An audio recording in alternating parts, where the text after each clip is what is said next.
Bonjour, c'est la Danoise. Coucou mes chéris, coucou mes loves, coucou.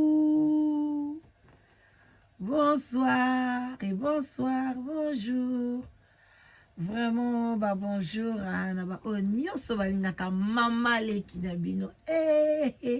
Olinganga boyanga na mama leki na yo nango. Voilà, c'est la Danoise. Toye to solola mwa muke to la sa conscience na biso to fungwama to fungola miso to pesi respect na ba chef coutumier na biso yenge zola na ba oya biso ya bundu dia Congo na église ya mpeve ya longo ne mwana semi yenge matondo na bakimbangiste bonjour na ba témoin de Jéhovah Boboto Bondeko, na ba biso ya catholique, église protestante, église protestante, ya bino pe yango na ba mbote ebele, shalom na ba binzambi, ba homme de Dieu, ba chanteur de l'éternel, ba shalom bisika bizu bino, bandeko nanga, voilà, toye to solola, bino moko boyebi, ndenge, na kati ya majabulu, oyo bomoniaki talent, oyo bayelaki biso bulu yeke na kati ya mboka balobi biso bikongenga ezali paoni te bandeko nanga bokomona décoration ya majabulu komona nde bato bazoloba baza lokwa ba talentueux ba français ba nini boloba donc bolobi oyo nde eye pona ebongisa mboka na biso nzoka nde ezoya kobebisa Congo ekomi poubelle ya ba église sorcellerie nyonso ya monde. Congo ekomi poubelle ya ba église sorcellerie ba église magique nyonso ya monde baye koseplate na Congo. Bandeko Congo eza pays moko nzamba alingi yango ezali pays oyo ekomama même na likolo na ciel nzamba yebi Congo. Alors balobi étoile, même Jésus-Christ de Nazareth, tant étoile na banda kongenga abenda ki ba mage bazaki bato magie. C'est la même chose pour notre pays le Congo. Là où ezongenga eza bien, ezali ko attirer batu ya modèle na modèle. Alors bandeko nanga to sala attention komona majabulu tango ye na mboka. Nzamba asili kolakisa biso kaka na kati ya majabulu bato nyonso o basalaki babandeki ko prester kuna na kati ya majabulu ezala bana na bango bandeki koyemba ezala bango moko bandeki bazo ko benga ba ambassadeur bino mo bomonaki ndenge basali buzoba libozo ezaki Cédric Mutakala kokende bimanda kwa makangu bandeko ko bimanda kwa makangu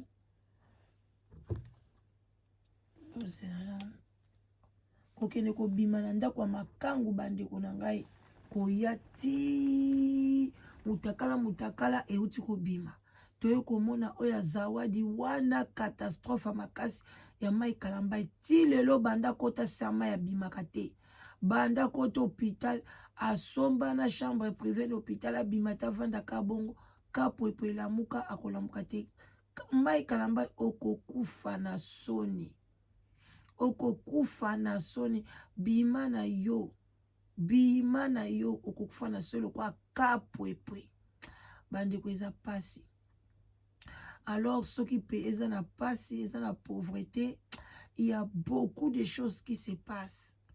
Na fungoli parenthèse moko batindelinga image moko ya ba mama congolaise oyo bakenda kosomba ba ballon batombola na 9e rue bandeko c'est catastrophe.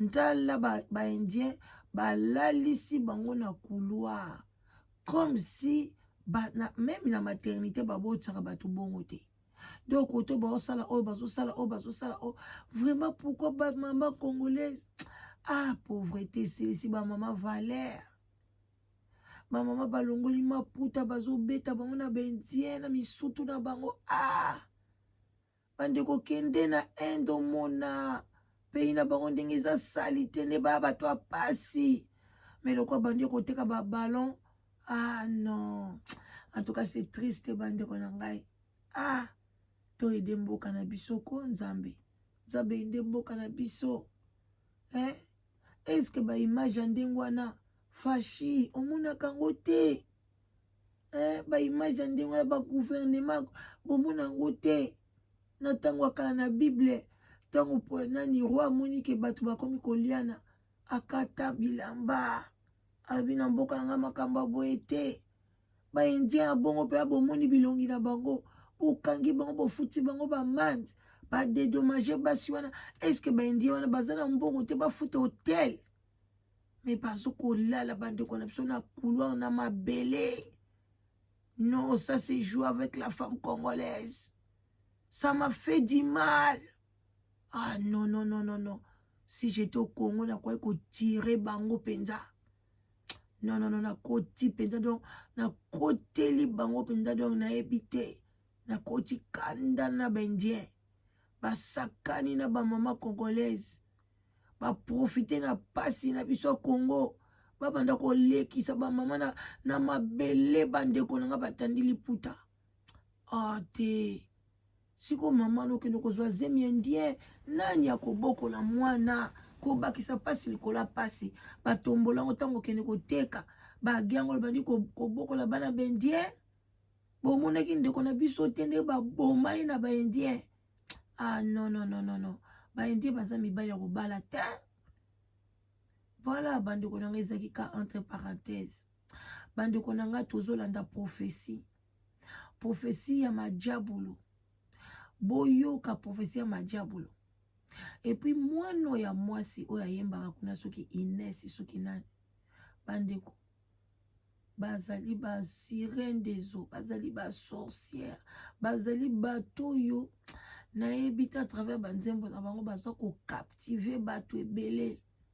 Satan sali ba stratégie nyonso pona peuple congolais la capturer na kati ya science occulte na kati ya sorcellerie. Mais bandeko eza mawa trop problème ezate bolanda na bokebi nyonso to bolanda penza na bokebi nyonso c'est OK on a problème souya.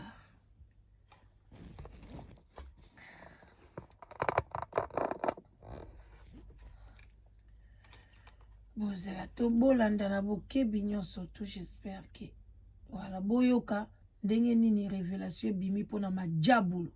Confusion les uns ou les autres qui se demandent par rapport à Madiabou.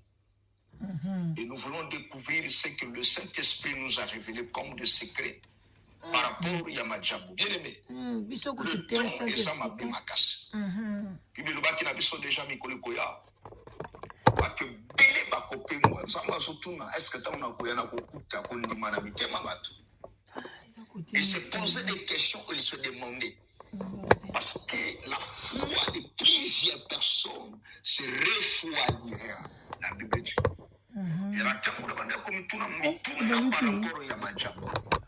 le Saint-Esprit a eu comme bien aimé la vision claire.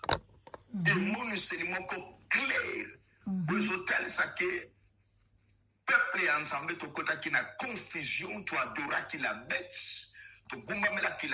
On a fait des choses où il rendre mokili pater pour comme qui va adorateur il y a monde à ténèbres.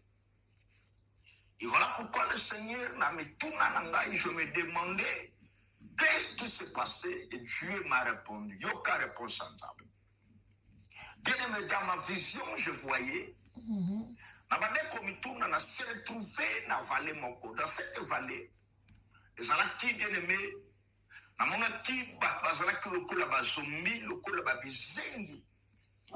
me demandais pourquoi ce genre de vision, le mystère. Dans ce mystère que tu es en train de voir, il y a des choses qui sont révélées et qui vont faire étonner, mais soit fort. Je me suis dit, à cause de la force, comment il me dit oui. Je te donnerai la force pendant que tu vas comprendre cette vision. Mais dans cette vision, namoni nazala qui transporte na valewana, namoni musique ezobeta et namoni batu balati bilamba ya majabu.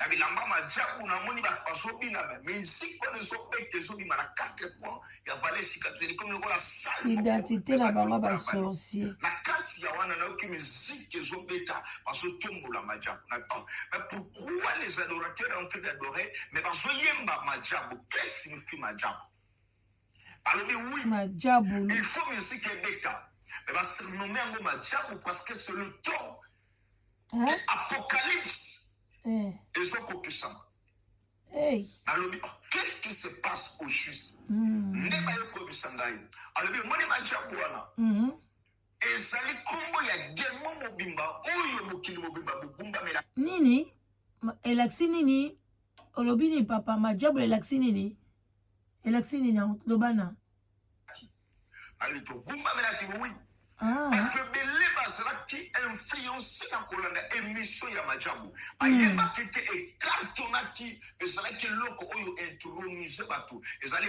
parmi biloko oyo ezoyeba komarkete bato na marke de la bête bato bazogumbamela la bête mbala moko na mais pourquoi ezwaki ampleur babi oui parce que c'est le diable nde azopere ayaki na mission directement natala bomwana mwasi moko alataki lokola sirène mwana mwasi wana alaki lokola sirène azobima robe moko ezalaki ya molai ebandaki robe wana ezalaki na bangelingeli babisinga omoni mwana mwasi wana azoya ngabi natali yebi nabi wi nayebi yebiemeimange azomonaki nayebi ye parce que alaki déguise na manzaka na baplante alakaki babiju ya or atie bakabelo ya molai talati na se suki alati robe moko ya molai na batalon eleme na nayebisa biso alati batalon eza mabete kotia baplante eza mabete parce que yeba yango mingi eza biloko basirene namoni mwana mwasi wana azokoaparaitre ntango azopusa babisi natala malamu gendembe na kotala boye nakomona na elongi na ye bazokomelanga nkombo ya Rosini Kayiba nango moni sirene wana nabi namoni bakomi nini nabisi nakangi nabi bakomi Rosine Kayiba balobi wi yende azali promotrice ya majabu moto oyo monde ya ténèbre batombolaki accomplice te na bato oyo bapesaki ide wana balobi ntango eloko oyo esalami bene namoni kombo nazalaki étonné nalobi Rosine oyo bato bazomona c'est comme si ni chante l'éternel de oui azalaki chante na nga me apengwi directement te namona azopusana bene na bilamba na yo etali ya basirene bakoti maison n'enviez pas bo envier bana wana majabu te makasi na kati na biso pourquoi babisinga oui il faut makambo ekobusama tanga na apocalypse bene nazotanga na apocalypse ngai balobi bapesi ye pouvoir ya koadmirer la bête et en fait il mange la bête eloba ntango image wana ekoloba alobi na ngai ene bato ebele bakopesa attention na ye na kati ya la bête wana e namoni directement ntango namoni Rosine Kayiba mbala moko naye komona image ya sere moko kitoko azoya na bilamba na ye ya pembe mbala moko na fanfare azobeta babisinga omoni mwana mwasi wana azoya azopusana tale malamu beleme ntango nafongoli misu natala boye namoni ser Lor Mbongo babisinga omoni mwana mwasi wana yaza na levre atika ka choko kaka na mbongo tika choko bana posa bakotisa ye na kati ya lisanga ya bato mabe mais yebisa mosala na ngai atingama na ngai nga nzambe mutu na tombola na pesa ye nga mutu naza na tabulaka na ye mais yebisa ye apengwa te yebisa ye abwaka bonzambe na ye te yebisa ye pe atika choko okota lola te mpona kota bachoko sala fierté ya nzambe Jean 4:23 eza kati na yo. La Bible dit les vrais adorateurs adorent le Père en esprit et en vérité. Car ce sont là les adorateurs que le Père demande. Dieu est esprit, c'est qu'il faut qu'il s'adore. L'adore en esprit et en vérité. Bayeli singa omoni ser Lor Mbongo wana azali chantre na ngai. Nga nzambe na inspira kaye po libota na ngai bayeba kosepela. Bien mais tango azolo bana yoki na trompette na kobeta azo yembela ngai ma robe de gloire. ma robe de gloire, ma robe de gloire. Nayoki azoyemba nzembo oyo atika ma robe de gloire. Nayoki esengo, nayoki motema na ngai ezalaki console na vision oyo. Bayebisi ngai tolakisi yo po toyebisa yo te bato nyonso te baza ya kobunga, bato nyonso te bazosalela Lucifer. Mais yebisa Rosine, Nzambe nalingi na frappe ye. Hey, abota déjà ye Rosine, Rosine, fuyons les péchés. Boza ndenge nini yango nyo bato boyembelanga Nzambe botanga ya Bible. Et na moni ba musicien na biso ebele. Neti na savoir comment wesingai ba jabu omoni yango mone kenda kitipa ba comédien.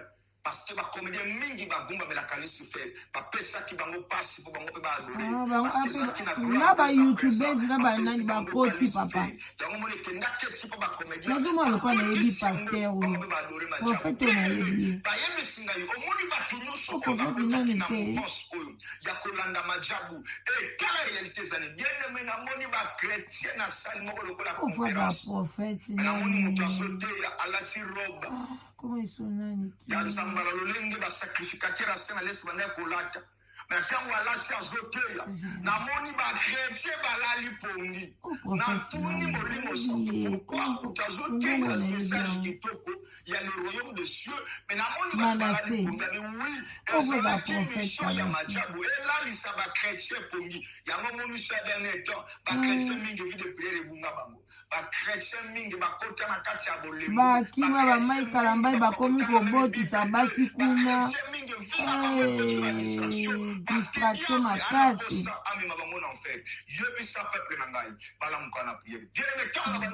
lamuka lamuka il est revenu yo.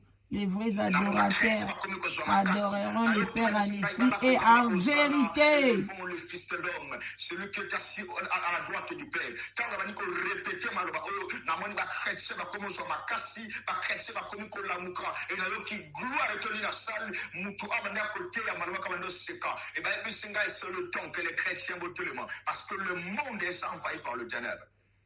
Bien-aimé na yoki esengo tant na monisi oyo ange banda kotambu sambola sama kabwa bisingai na ligina tika nazola kusolo kasuka bien-aimé lo kasuka na monini tangu ameminga na sali moko na kokota na sala na moni bibembe na moni ba politicien na moni ba musicien na moni ba homme d'affaires ba yebani na mokili bien-aimé na moni bango ba lali likola bibembe ba yebisinga moni lo koso sala mayango ba tebele bozomo na bana mbongo ba politicien wana bazonyo ko la peuple parce que bazola na kabibembe na ekomona ba conduire na biso bazopesa mbongo e pa ba kuluna bano bazokataka bato wana bapesi bango mbongo babi bokende botangisaka makila wana nde biso tozalaka na pouvoir bien-aimé yango kuluna mobimba esilaka te soki bakangi bana bakuluna na 12h na 15h babimisi bango kongo nzambe kobonga papa loba oyo nazomona eza prophète Manassé mama bozoyoka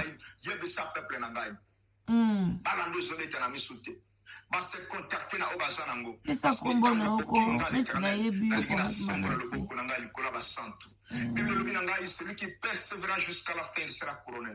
Mon frère, ma soeur, toi, aujourd'hui, on a un message.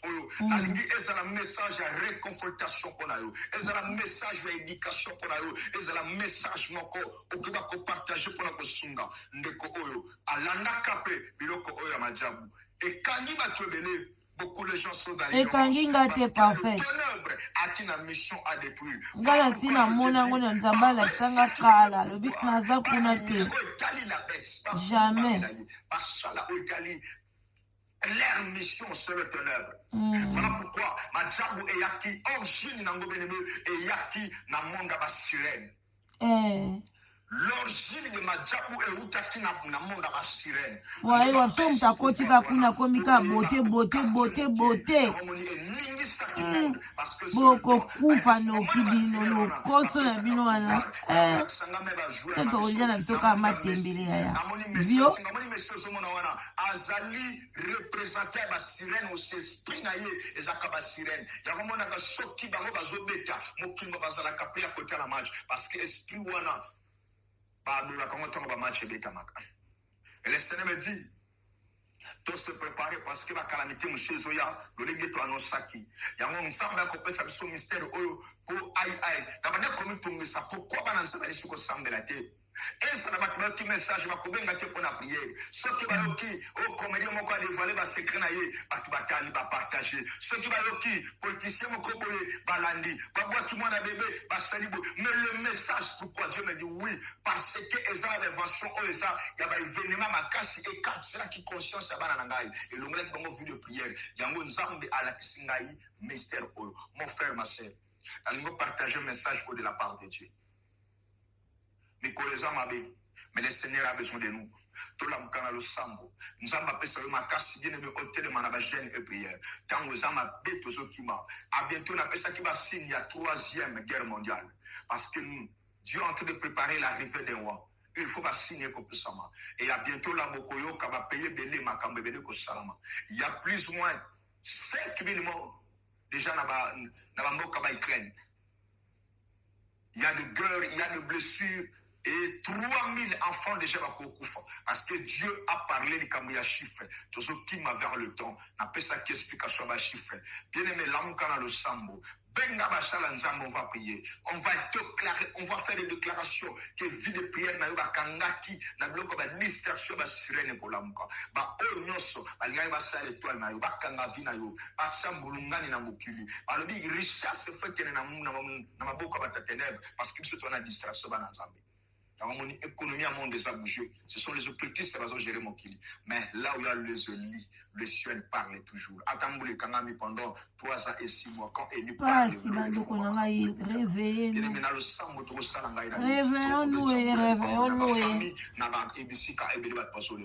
Dieu vous bénisse. C'était votre humble serviteur, le prophète Josué Mankumbani. Autrement dit, les chantiers de l'Éternel. L'homme que Dieu a été de construire.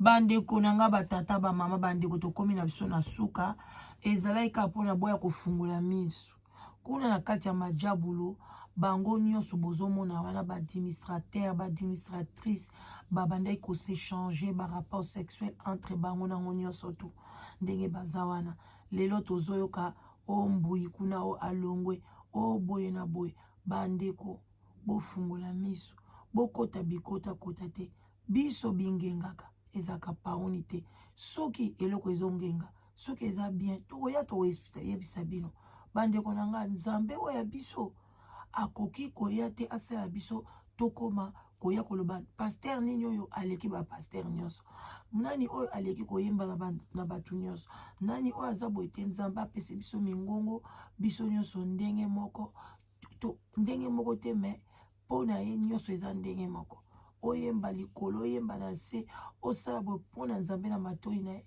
esona kaka kitoko alors bandeko nanga bosala attention makasi bokeba na bana basi oyo bozomona bango bazokende kokota na kati soso omoni kaka mwana mwasi akomi kolata polo ya madiabo bandi kolata bilamba madiabo yaya banda deja kopakata boyoki signification nango eza pamba te oyoki kaka madiabo yaya pakata keba yebaki tourne ya nani makile kotanga bango presque bango baza kuna baopesa bato soki bakoki moto ya famille te akoya kozwa camarade bandi kokeba botikala malamu ezalaki juste tolamusa conscience na biso bomona bino moko place nini pai bonzambe ezali mitakala ebima ndenge wana place nini bandeko na ngai place nini bomona alors bosala attention ezalaki la danoise botikala malamu bye bye bonne journée.